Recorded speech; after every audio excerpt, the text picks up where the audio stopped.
younger sibling of the Greater Ridgway, you could say, starting and finishing in the same place, following what is essentially the same path. You'd be forgiven in thinking they are the same route, but there are some differences, so which one is for you? In this video, we will take a look at each route, take a look at the differences, and try to help you make a decision on which route you should choose.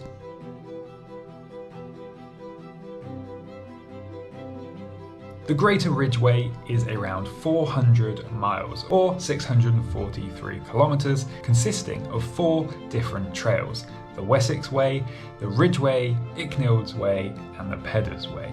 From the English Channel to the North Sea, or vice versa. This route is nearly completely off-road and uses minimal paved surfaces. The Greater Ridgway route gives you a unique experience of what it would have been like to travel across the country on the oldest roads in England.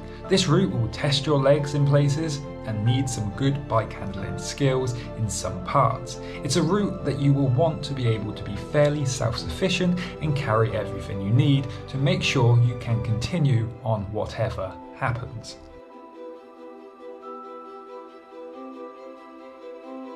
The Old Chalk Way, although a similar route starting and finishing in the same place, starting at the English Channel and finishing at the North Sea, it is about 360 miles or 579 kilometers, also using sections of the Wessex Ridgway, the Ridgway, Icknild's Way, and the Peddar's Way.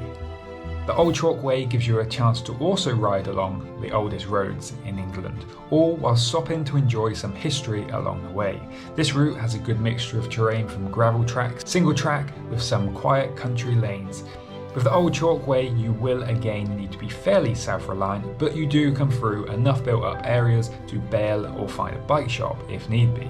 This route has lots of interesting things to stop and see, while also providing some really fun trails to ride.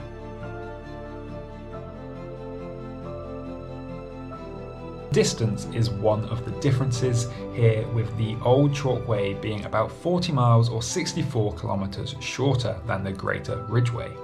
And although that may not sound like a lot, considering the length of these two routes, removing them extra miles removes pretty much all of the slow and sluggish sections. This removes pretty much all of the hiker bike sections that you encounter on the Greater Ridgway. The Old Chalk Way will quite happily come off the off-road trail onto a country lane instead of religiously staying off-road like the Greater Ridgway. This definitely helps with keeping a nice flow to the Old Chalk Way, especially along the Dorset section of this route. If we put the route map together, you can see that the Old Chalk Way is a much straighter line in comparison with the Greater Ridgway that worms its way around.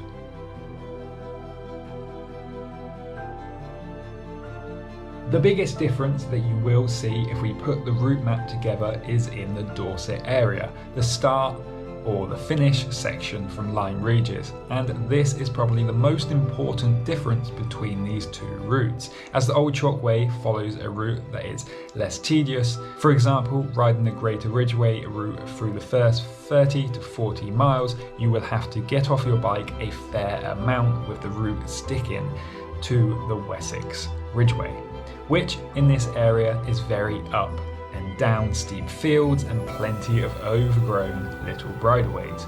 You will also be opening and closing a fair few gates along this section, which becomes very tedious, making it very hard to get into any rhythm on the bike. In contrast, the Old Chalk Way's starting section does not have this problem. It seems to find a much more nicer rideable path with some nice gravel sections and very few, if any, gates.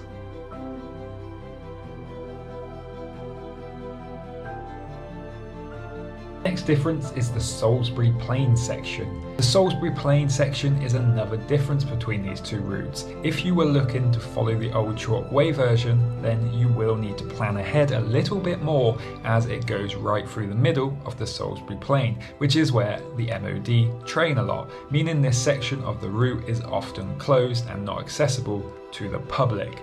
meaning you will need to take the detour, a short road section until you get back onto the perimeter path. Whereas with the Greater Ridgeway, this doesn't require any extra planning or timing on your part, as it naturally follows around the perimeter path after Beerminster.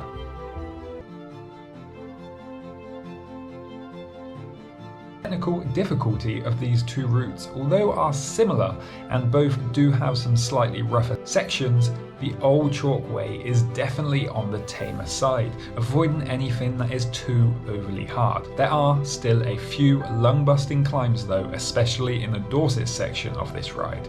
Whereas the nature of the Greater Ridgway, sticking strictly to the 4 different trails, means you will be riding whatever is on them trails. And that does sometimes mean you will be riding things that are harder.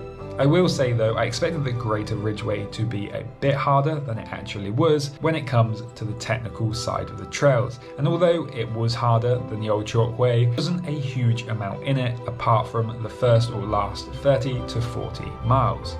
The terrain for both of these routes will be a mixture of gravel roads, old droves, some of which is clay dirt, so after rain it can be slippery. This also can become really claggy and sticky as it starts to dry and sticks to the bike. Both routes have some single track, but I'd say the Greater Ridgway route has quite a lot more. Some is narrow and can be rough.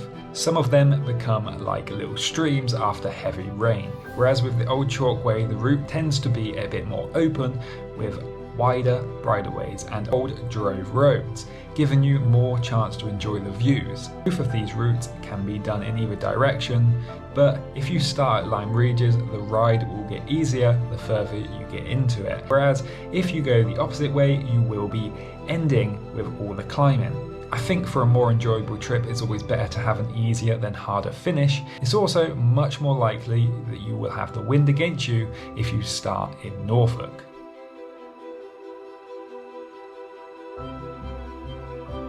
These routes being quite similar in where they pass through and the general location, I found the wild camping relatively easy on both, with plenty of places to hunker down for the night. If you are like me, that likes to try and camp inside some tree cover, then I think the Greater Ridgway is slightly easier in that respect. It's slightly easier as you typically stay further away from the built up areas and keeps you more remote than the Old Chalk Way, but I mean it is really close. And when riding the Old Chalk Way, I was hammock camping and I didn't really have any problems at all. Both do use quite well used trails though, so if you are doing this in the busier months, then you will want to be a little bit more stealthy in your choice of spots.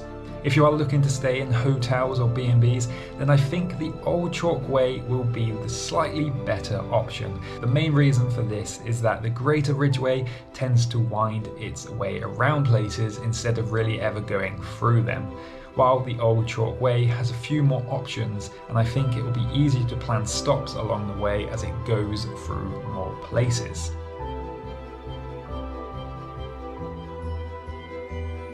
Both of these routes have places to pick up food and water along the way from shops and country pubs.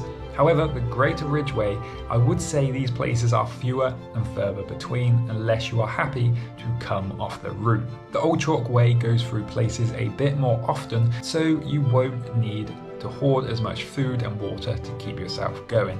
If you are looking to filter your own water along either of these routes, unfortunately there really isn't too many places to do so, as there is very limited running water sources. There are a couple of water taps along the Ridgeway, but they are pretty hidden, and the couple I have ever found over the years have never worked.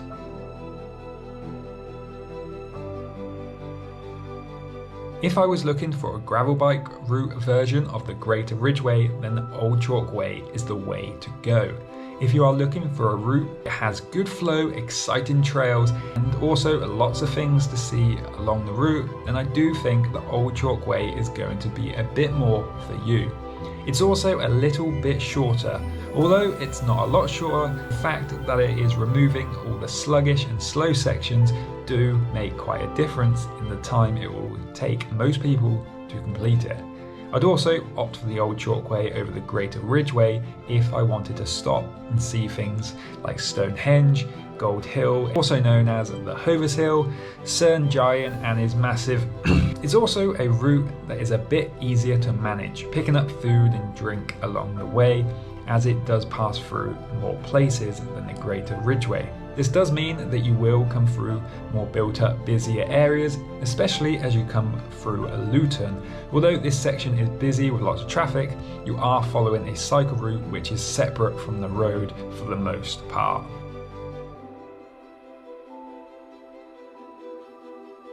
I would opt for the Greater Ridgway if I wanted a bikepacking trip that stays off-road as much as possible. Although, if I'm honest, I would follow the Old Chalkway coming out of Lyme Regis for the first 30 miles, as it is just so much better. Then just rejoin onto the Greater Ridgway if you wanted to follow the Greater Ridgway route, but use the Old Chalkway at the beginning. I would follow it up until a place called Ludwell, just past Shaftesbury. This will also give you a chance to ride Gold Hill. This will just help with the flow, avoid the stop and start riding. You will still be following the Wessex Ridgeway by doing this, but you will come off of it to find nicer trails. When I set out on the Greater Ridgeway route, I was half expecting it to be a bit harder than it actually was, minus them last 30 miles or so. The route had lots of fun trails to ride, so if I was looking for a trip that was just purely for the riding and not much about the monuments along the way, a ride where I wanted to be a bit more self-sufficient. Although if you do opt for the Greater Ridgeway in full, it's pretty cool to think you are travelling in the footsteps along the oldest roads in England, with all those people who travelled this route years and years before you.